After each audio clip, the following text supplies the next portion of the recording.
Hi friends, இன்றைக்கி நம்ம சேனலில் எல்லாருக்கும் பிடிச்ச தட்டை எப்படி செய்கிறதுன்னு பார்த்துடலாம். சாப்பிட்றதுக்கு கிறிஸ்பியாக சூப்பராக இருக்கும். நான் சொல்கிற அளவுலையே செஞ்சு பாருங்கள், கண்டிப்பாக எல்லாரும் விரும்பி சாப்பிடுவாங்க. வாங்க எப்படி செய்கிறதுன்னு பார்த்துடலாம். வீடியோவை ஃபுல்லாக பார்த்துட்டு மறக்காமல் நம்ம சேனலை சப்ஸ்கிரைப் பண்ணிக்கோங்க.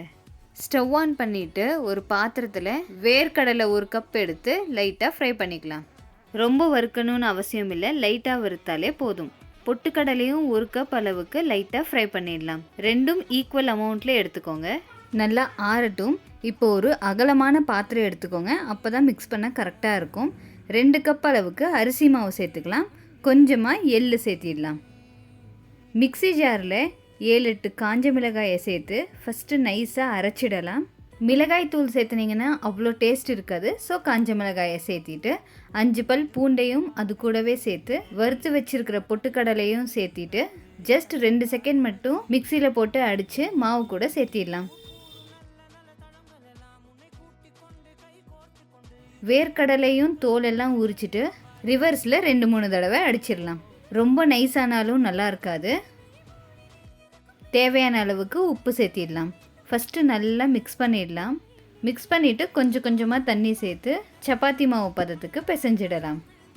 சிலர் இதுக்கு எண்ணெயை காய வச்சு ஒரு கரண்டி அளவுக்கு சேர்த்துவாங்க. பட் நீங்கள் அந்த மாதிரி செஞ்சிங்கன்னா உப்பிடும், தட்டையாக வராது. ஸோ எண்ணெயெல்லாம் எதுவும் சேர்த்த தேவையில்லை. முடிஞ்ச அளவுக்கு ஸ்நாக்ஸை வெளியே வாங்கி தராமல் வீட்லேயே இந்த மாதிரி ட்ரை பண்ணி பாருங்கள். உடம்புக்கும் நல்லது, எல்லோரும் விரும்பியும் சாப்பிடுவாங்க. ஜஸ்ட் இது செய்கிறதுக்கு ஒரு 1 hour ஆகும். பட் ஒரு 4-5 டேஸ்க்கு வச்சு சாப்பிடலாம். மாவு ரெடி ஆயாச்சு. இப்போது சின்ன சின்னதாக உருண்டை பிடிச்சிட்டு எண்ணெய் கவரில் சென்டரில் இந்த மாதிரி உருண்டையை வச்சுட்டு மேலே ஒரு பிளேட் வச்சு இந்த மாதிரி ரோல் பண்ணுங்கள். ஷேப்பை அட்ஜஸ்ட் பண்ணிக்கோங்க. நீங்கள் ப்ரெஸ்ஸிங்கில் செஞ்சீங்கன்னாலும் நல்லாயிருக்கும். பட் எங்களுக்கு இது கம்ஃபர்டபுள் அப்படிங்கிறதுனால நாங்கள் இப்படி செஞ்சுருக்கோம். மெலிசாக இருக்கட்டும், அப்போ தான் கிறிஸ்பியாக நல்லாயிருக்கும். எண்ணெய் கவர் அப்படிங்கிறனால நமக்கு எடுக்கிறதுக்கும் கம்ஃபர்டபுளாக இருக்கும். எடுத்துகிட்டு ஒரு ட்ரை கிளாத்தில் போட்டுடலாம். பாருங்கள், இந்த அளவுக்கு மெலிசாக இருக்கட்டும். எண்ணெய் நல்லா காஞ்சிருக்கு. இப்போது ஒன்றுன்னா சேர்த்த ஆரம்பிச்சிடலாம். மீடியம் ஃப்ளேம்லேயே வச்சு வேக வையுங்க. இந்த மாதிரி டெய்லி ஒரு ஹோம்மேட் ரெசிபிஸ் பார்க்கணுன்னா நம்ம சேனலில் மறக்காமல் சப்ஸ்கிரைப் பண்ணிக்கோங்க.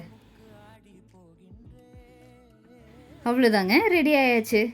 பாருங்கள், நாங்கள் இவ்வளோ செஞ்சுருக்கோம். எங்கள் வீட்டில் எல்லோரும் விரும்பி சாப்பிடுவாங்க. கண்டிப்பாக நீங்களும் ட்ரை பண்ணி பாருங்கள். நாளைக்கு இன்னொரு சூப்பரான ரெசிபிஸோடு சந்திக்கலாம்.